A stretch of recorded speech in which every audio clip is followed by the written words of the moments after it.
asagoo marka hadlaya wuxuu yidhi waxaan go'aansaday inaan qoobka ciyaar ku daro si ay macmiil badan noogu timaado. waraysi uu siiyey BBC-da hogaamiyaha Benjamin Netanyahu waxa uu sheegay in bandhigooda ay si adag u hogaansanaadaan codsiyada macaamiishooda. wuxuu yidhi waxay noo sheegaan waxay rabaan annaguna waanu qabanaa. in qofku markuu dhinto qoobka ciyaar loo sameeyo aad bay muhiim ugu tahay qaar ka mid a dhaqamada kala duwan ee qaaradda Afrika.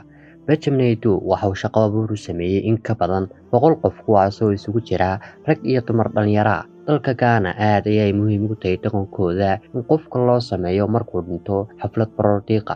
waxaa markii ugu horeysay muuqaalkan soo saaray BBC Africa 2017 haasaase xilligaas inna xiise weyn uma qabin xataa dalka Ghana laftiisa ma wada gaadhin. muuqaalkan ay soo dhigtay BBC Africa waxaa daawaday 3 sano gudahood dad gaadhaya 681,000. laakiinse sanadka 2020 waxaa muuqaalkan wada daawaday 20 milyan oo qof. waana arkaysaa farqiga u dhexeeya.